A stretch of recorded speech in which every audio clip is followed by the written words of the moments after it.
ప్రత్యేక హోదా కోసం ఆత్మార్పణ చేసుకున్న మునికోటి కుటుంబానికి వైఎస్ఆర్సీపీ అండగా నిలిచింది. కుటుంబ పెద్ద దిక్కును కోల్పోయి తీవ్ర ఇబ్బందుల్లో ఉన్న మునికోటి కుటుంబాన్ని వైఎస్ఆర్సీపీ ఆర్థికంగా ఆదుకుంది. వైఎస్ జగన్ ఆదేశాల మేరకు వైఎస్ఆర్సీపీ ఎమ్మెల్యేలు పెద్దిరెడ్డి నారాయణస్వామి, రాష్ట్ర ప్రధాన కార్యదర్శి భూమన కరుణాకర్ రెడ్డిలు ఆర్థిక సాయం అందజేశారు. మునికోటి కుటుంబ సభ్యులకు 3 లక్షల రూపాయలు, తీవ్ర గాయాల పాలై చికిత్స పొందుతున్న శేషాద్రికి 50,000 నగదు అందజేశారు. మునికోటి కుటుంబాన్ని అన్ని విధాలా ఆదుకుంటామన్నారు. ఒక అన్నగా జగన్ తమను ఆదుకున్నారని, ఆర్థికంగా అండగా నిలుస్తున్నారని మునికోటి భార్య సంతోషం వ్యక్తం చేశారు.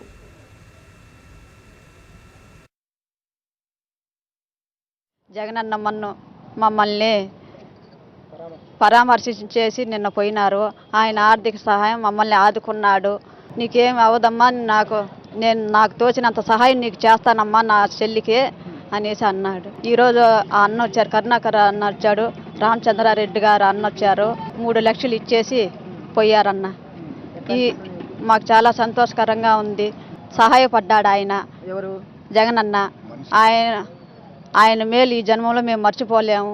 నాకెంతో సంతోషకరంగా మా అన్నయ్య నాకు సహాయం చేసినాడు అనేసి సంతోషపడుతున్నాను. నేను నా మిత్రుడు కోటి ప్రత్యేక హోదా కోసం ప్రాణత్యాగం చేసుకున్నాడు.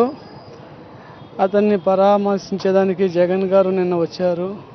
అతనితో పాటు నన్ను కూడా నా ఆరోగ్యం గురించి ఆరా తీసి నన్ను కూడా వచ్చి పరామర్శించారు జగన్ గారు. మెరుగైన ఆరోగ్యం కోసం ఆర్థిక సహాయంగా 50,000 రూపాయలు పంపించి సహాయం చేశారు. జగన్ గారికి కృతజ్ఞతలు. మేము ఎప్పుడు రుణపడి ఉంటాం జగన్ గారికి.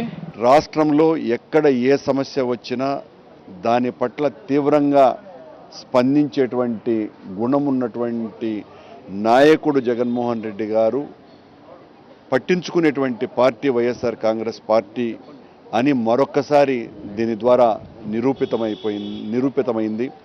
మునికోటి కుటుంబానికి మళ్ళీ జగన్మోహన్ రెడ్డి గారి ద్వారా మన తీవ్రమైనటువంటి ప్రగాఢ సంతాపాన్ని ప్రకటిస్తున్నాం.